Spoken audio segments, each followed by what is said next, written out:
Alright, this video, I want to talk about what you see here. Free will. According to God, according to the Bible, do you actually have free will? Now, this subject really gets me irked. It triggers me. It really pisses me right off. And, if I don't have free will, then, what of it, right? That's just how it is, right? But it's as though there's these people who worship a completely different God, yet they claim to worship the same God as I do. And it's like, do you not know the God that I know? That doesn't make any sense. How can you say you worship in the same God that I'm worshiping, but my God has given me free will, and your God hasn't, and you call your God good, even though everything you've done, good and bad, is because of him, and all the good and bad that's done in the world is because of him? Uh, that's completely painting a horrible picture of God. And it just drives me nuts because it's like, well, if there's no free will, how can we be blamed for anything? And their mindset is crazy. It's super crazy because they're like, who are you to question God? Well, nobody really, but God says I'm his child. I should be able to question my father. What is the harm of me going, God, why am I the way I am? How come I'm going to be punished for the wrong things I've done? Why? Or better yet, why am I going to be forgiven but somebody else isn't when they don't have the free will choice to make it? Why aren't you allowing them to choose you? Right? Why can't I ask that question? Because I'm just made of clay? Oh, God made me this way. I don't have the free will, so what is the whole point of getting upset about this? Telling me not to question things. Well, God making me do it. Well, what the hell? And you start talking to these people about free will, and they get irked. They get pissed off that you say you have free will. And that is messed up. That is messed up. Because if I really thought nobody had free will, I would be chill and relaxed. Because I'll be like, you know what? I can't be to blame for what I do. They can't be to blame for what they do. They don't have the free will to do it. God's making us do what we do. We don't have free will. And it's basically a way to blame God for everything. Everything evil on God. Everything. And they'll bring up something that I'll get into in Romans 9. And Romans 9 actually branches off to a couple other things in the Bible that these people who don't believe in free will, these Calvinistic people.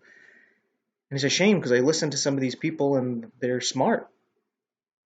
And I know God's working with them because they've given me insight on things what have to do with teachings about Christ, prophecy, and there's things that they've said that's very convicting. And then all of a sudden, they're like, we don't have free will. And it's like, what? It just makes no sense. But anyway, I'm going to explain how I see it, how I'm going to see how God is. Because when you look at some of the things, like God made us and there's nothing outside of his sovereignty, that means everything's under his control, whether it's good or bad that happens, he does it. And yeah, he'll take responsibility for that. But it's more of a leadership thing, not that we don't have a choice. You see, the way I see it is what God says. He knew us before we were even born. He knew us before we were born. He knows us. There's no time with God. He knows us before we're even born. He knows us from when he brings us into existence, and he knows us to the time where he lets us die, or he destroys our soul, or he knows all the way of eternity that we spend with him. He knows all of it, all in the one instance. He knows it. Everything. Right? I don't even think people who say we don't have free will disagree with that. God is sovereign even over time itself. So when God brings you into the world, He knows exactly what you're going to say and do.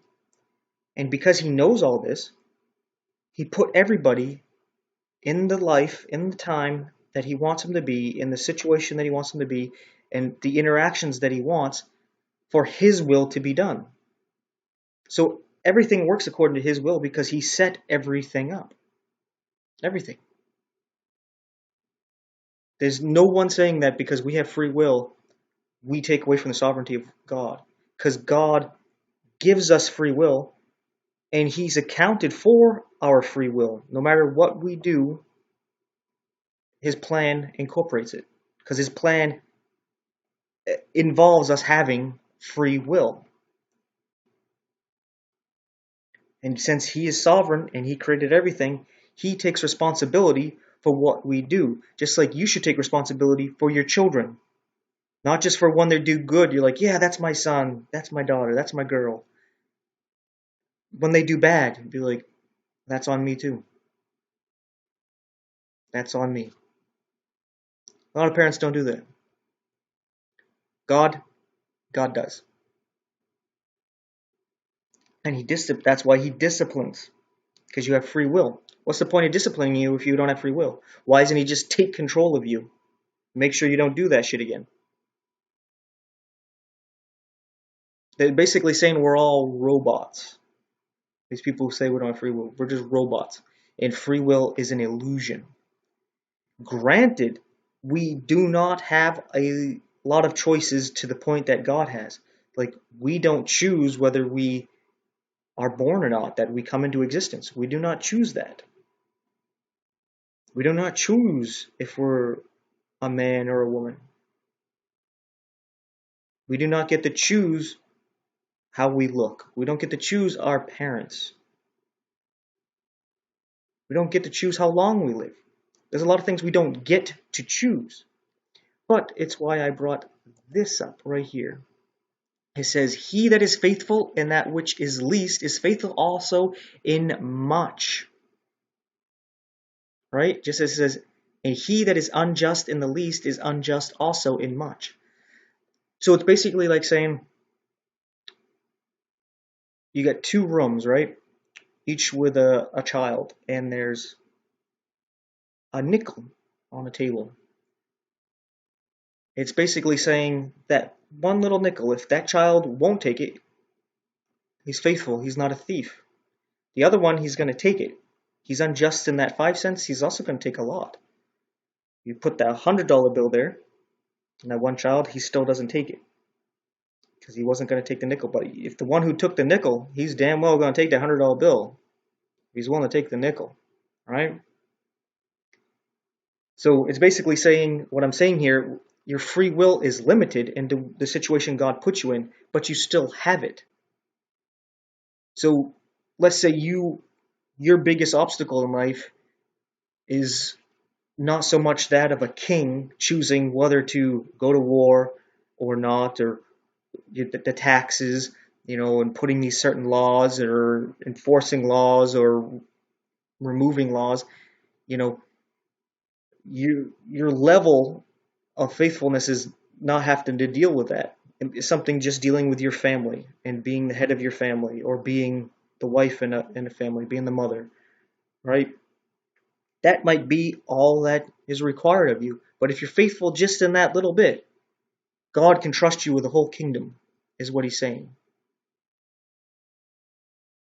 And a king trusted with the whole kingdom, right? If he can't handle that, well, he can't even handle having a family. And you could see that. You can see that with a lot of leaders who misrun governments. They also misrun their families.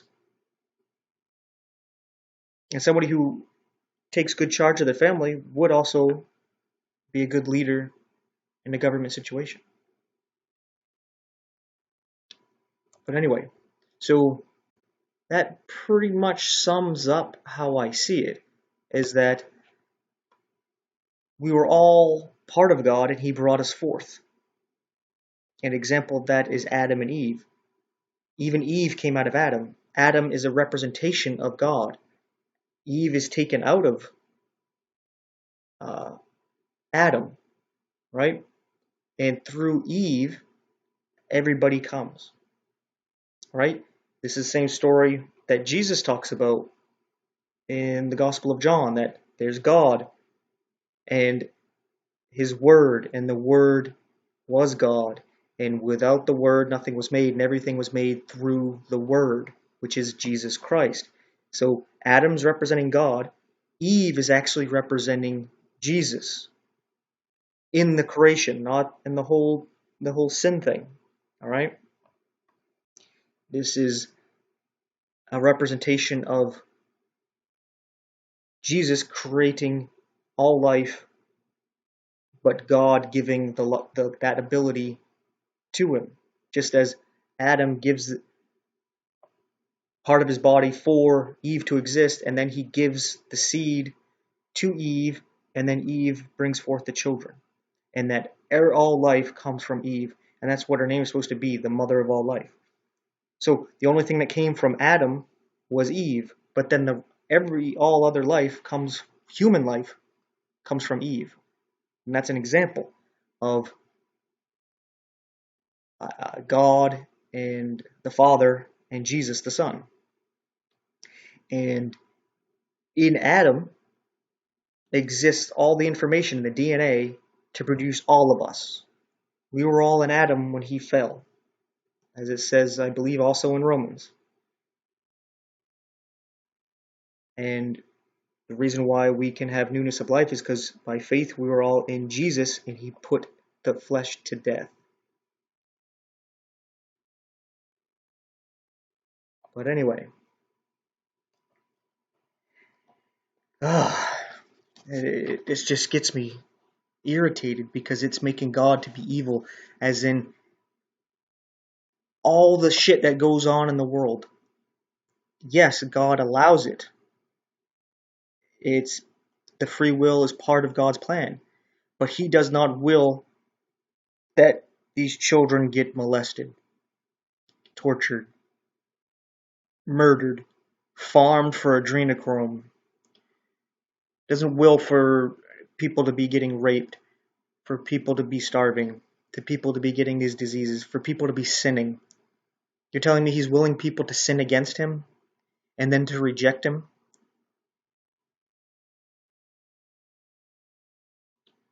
And let's get into why they say this. For right now, I'm going to skip this first paragraph, even though I think this paragraph right here tells us a lot. We're going to go here, and then I'm going to jump to these other passages here, because this is like taking one section of the Bible and disregarding the rest and creating something that just doesn't make any sense whatsoever, and is basically, how I see it, a way to quench your conscience of anything you've done and anything you're going to do. You'd be like, well, I just don't have the free will to not sin, and I'm going to sin. Luckily, I'm chosen, and Jesus died for me. And you could just let go of any guilt whatsoever. You don't have to have any whatsoever at all. And anyway, it says here, in Romans 9, at verse 14, it says, what shall we say then? Is there unrighteousness with God? God forbid. For he saith to Moses, I will have mercy on whom I will have mercy, and I will have compassion on whom I will have compassion.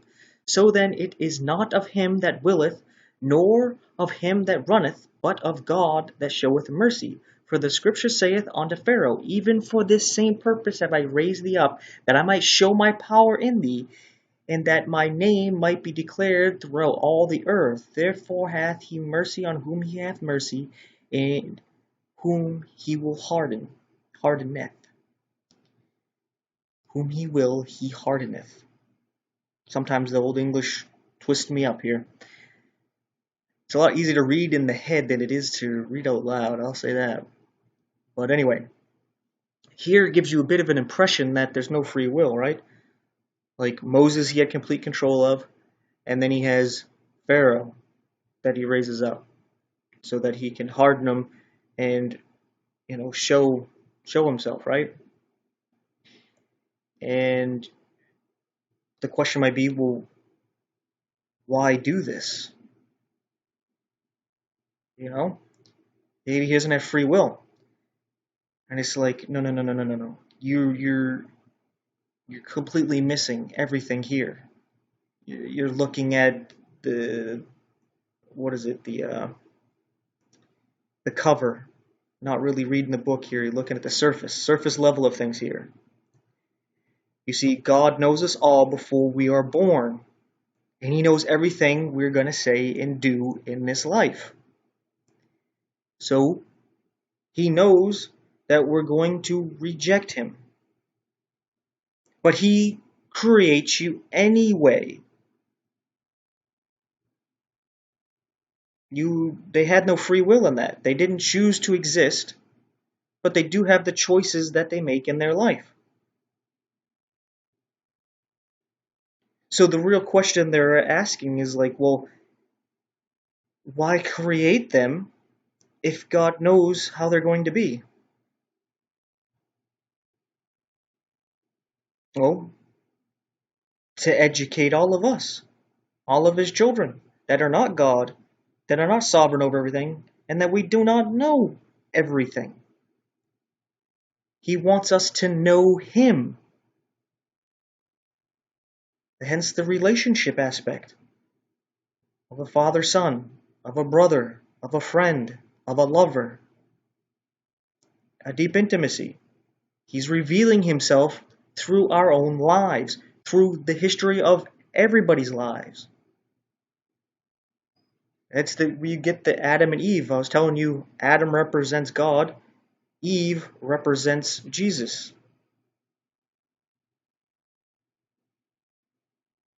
And then Jesus, as God, has Israel represent His wife. You get all these metaphors and all these teachings so that we can know God and we can understand our relationship to Him.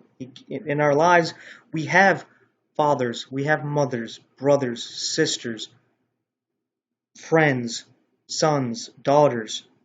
And even if we don't have these things because of how life is, we can see them around us and we can understand them.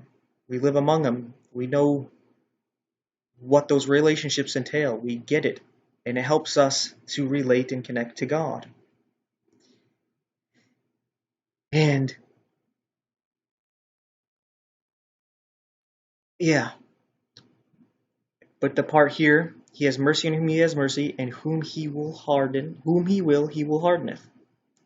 So here it makes it seem as though, oh, He's going to give mercy to you, but this guy, for no reason whatsoever, He's just going to harden.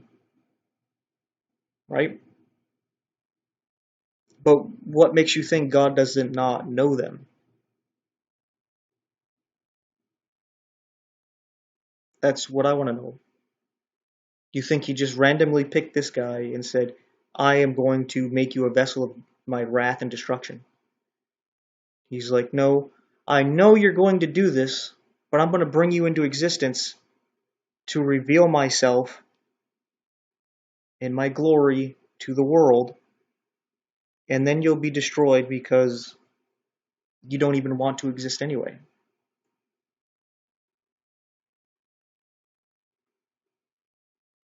But let's continue on a little bit here. Goes on to say, Thou wilt say then unto me, why doth he yet find fault? You see, they're asking, we don't have free will. Why do you find fault? For who hath he resisted his will? Nay, but, O man, who art thou that repliest against God? Shall a thing formed say to him that formed it, Why hast thou made me thus? And I answer to that, yes.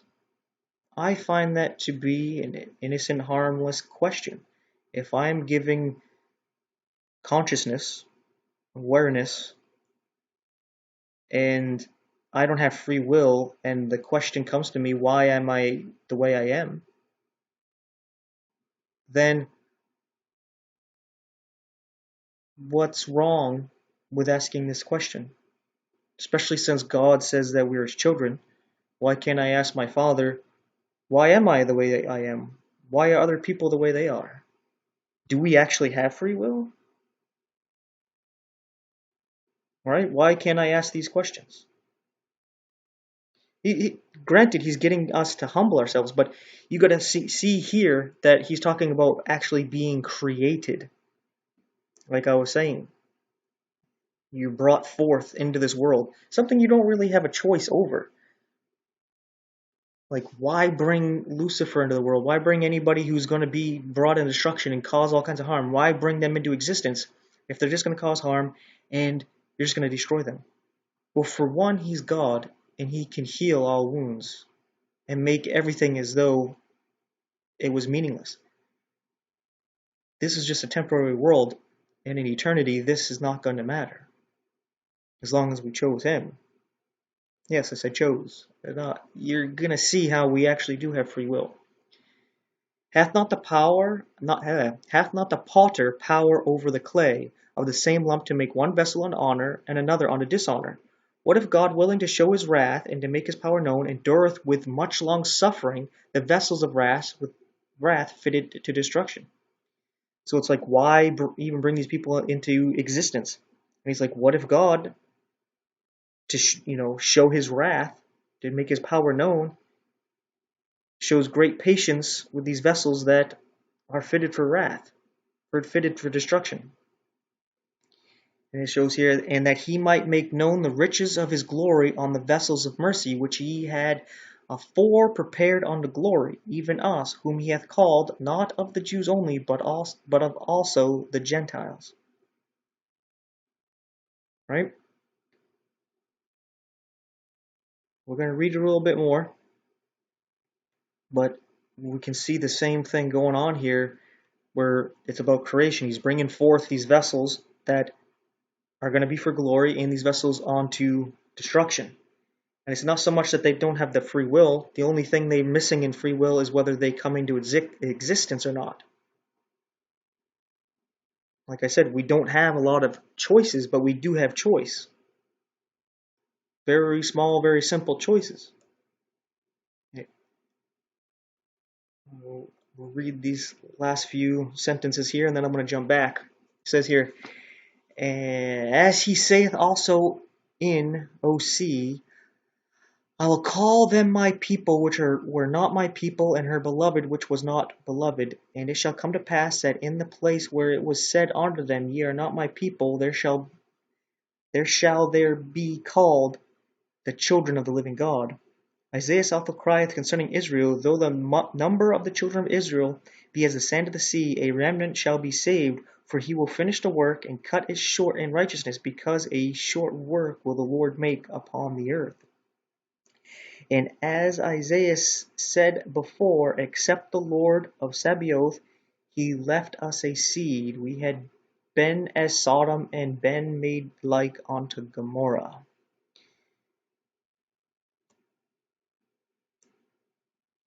Okay, I probably shouldn't have got too much into the last bit of part there, but I thought it had more to do with the free will here, or the lack thereof. But anyway, the part here I really wanted to get into about this, it says, not as though, going back up to verse 6 here, not as though the word of God hath taken none effect, for they are not all Israel which are of Israel, neither because they are the seed of Abraham are they called children. But in Isaac shall thy seed be called, that is, they which are the children of flesh. These are not the children of God, but the children of the promise are counted for the seed. For this is the word of promise, At this time will I come, and Sarah shall have a son. And not only this, but one Rebekah also had received by one, even by our father Isaac. For the children being not yet born, neither having done any good or evil, that the purpose of God according to election might stand, not of works, but of him that calleth. It was said unto her, The elder shall serve the younger, as it is written, Jacob have I loved, but Esau have I hated. Now, here it seems as though Esau is hating for no reason, and Jacob is loved for no reason. And in a sense, this is true, where you can't work your way into heaven, right? So it's as though God I'm going to choose these people to go to heaven, and these people are not. That's just how it is. Do you really think that's how it is?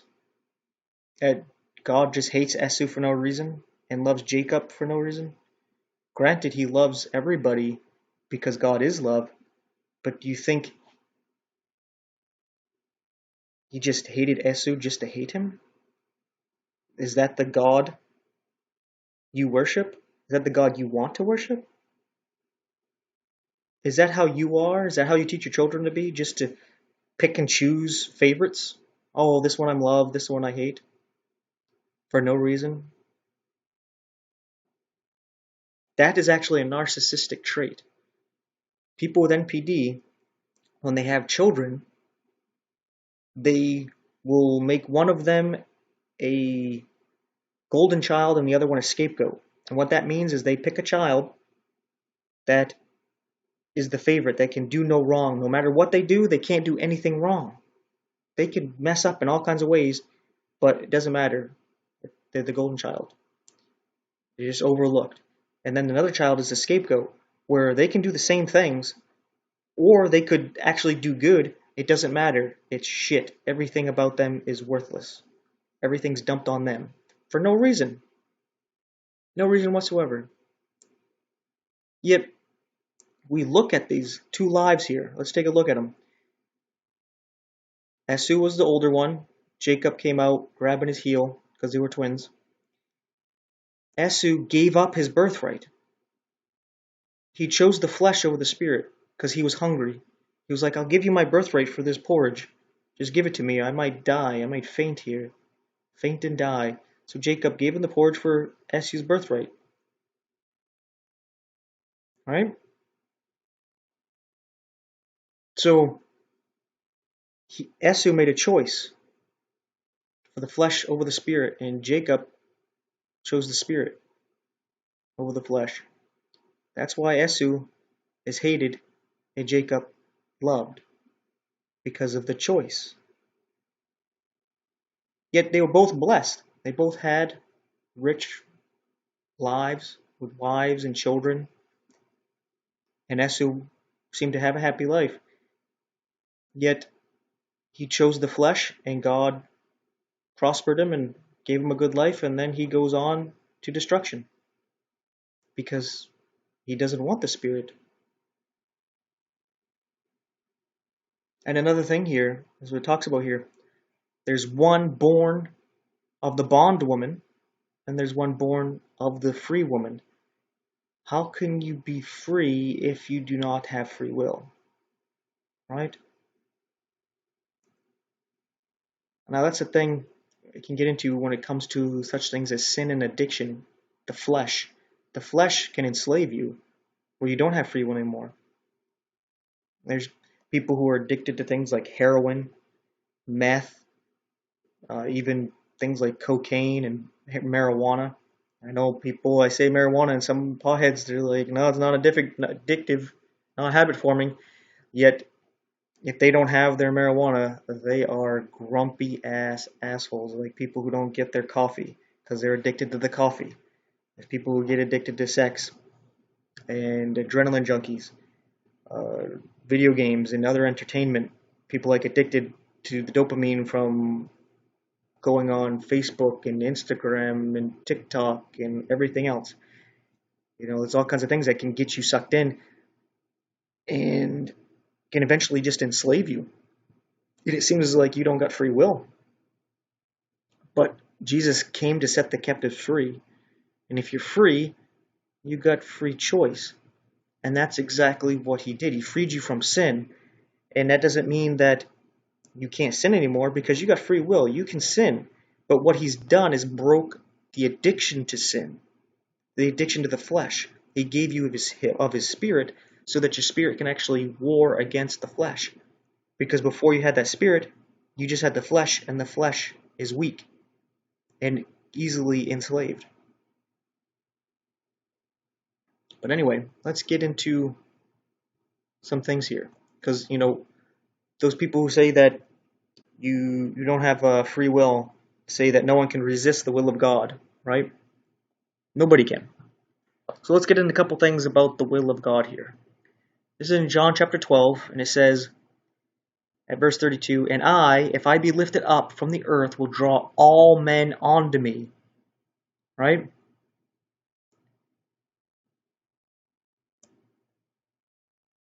Jesus saying, when I be lifted up, I'm going to draw all men unto me. So he's going to draw everybody to him.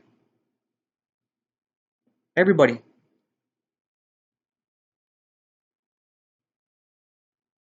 Draw all of them to him.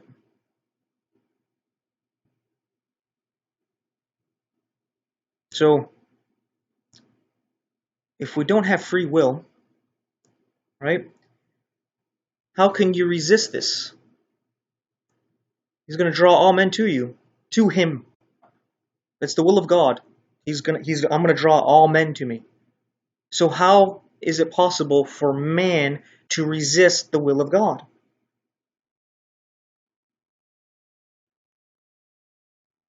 How? If they don't have free will, and it's God's will, how is it possible that people actually are not drawn to him?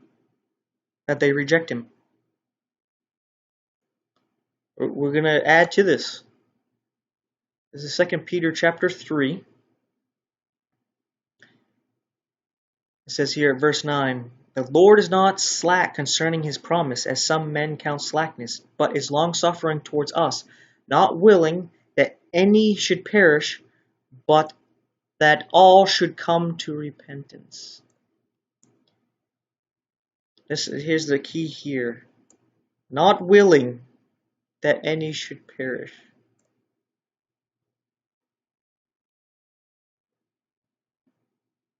God's not willing that any should perish, but that all should come to repentance. So, if that's true, how is it people resist his will and not repent and actually perish? A story that comes to mind to me is Jonah, where Jonah resisted God's will. He was told to go to Nineveh, and he was like, "Nope, I'm sailing out of here." Yes, God ended up bringing him there by force, but he didn't take control of his will to do it. He basically grabbed him by the ear and pulled him over there, right?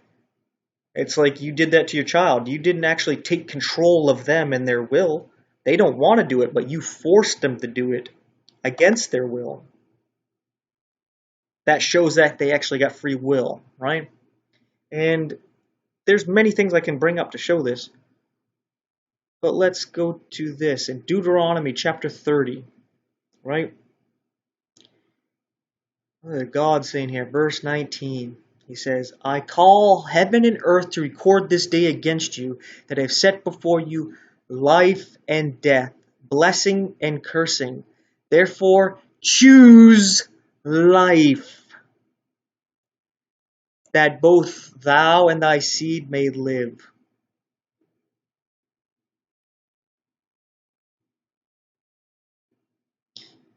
I want to read the rest because I like what it says.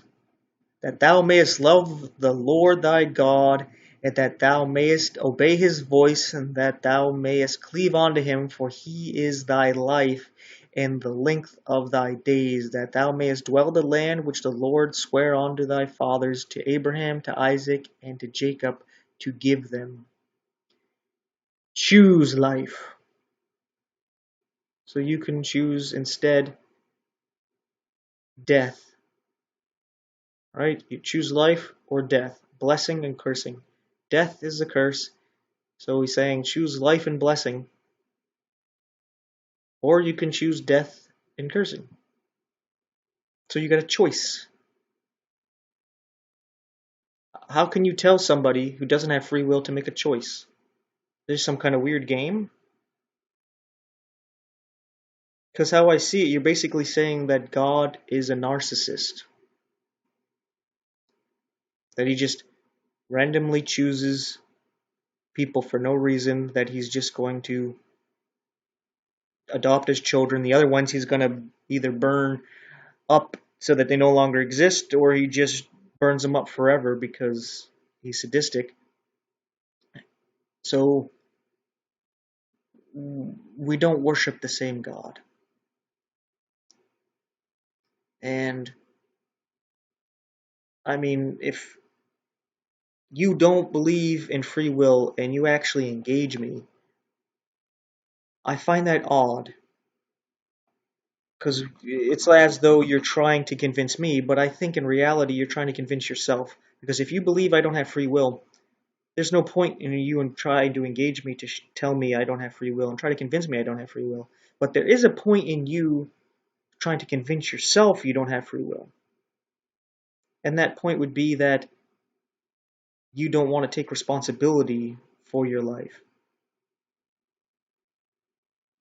You don't want to take responsibility for any of the wrong things you chose to do, that you chose to say.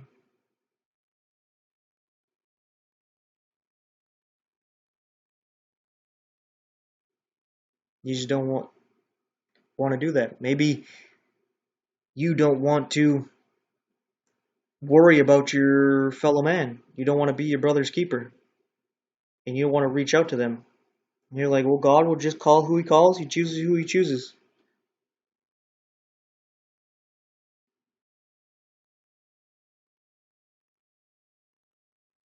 So there's reason for you to convince yourself there's no free will. So that's the only reason why I could see anybody would actually engage this if they don't believe in free will. Because if I didn't think you had free will, why would I even engage with you? It's like talking to a non-player character in a computer game or on, PlayStation, Xbox. You have these games where there's NPCs. What would be the point of trying to talk to them and tell them that they don't have free will and that they are a computer program? What would be the point of this? It makes no sense. You're like talking to a robot who's designed to make cars and you talking to it in any way whatsoever, especially about something like they need to be saved from the things they've done when they're just doing what they're programmed to do. Building cars is a sin. A robot was built and programmed to build cars, and that's what it's doing. And then you're saying you're going to go to hell unless you accept Jesus. But they don't have the free will to do it anyway. That's just, pardon my French here, but really fucking stupid. It is. And if you got a problem with the cursing, I don't have free will, so, bitch to God about that. Tell him to take control of me and get me to stop saying bad words that you don't like. That's what you should do. Because you talking to me ain't gonna do shit. Right? You don't have the power, right? God's sovereign, not you. So stop acting like God. Anyway, I'm gonna get really heated, so I'm just gonna calm myself down and stop this. Thank you for watching and take care.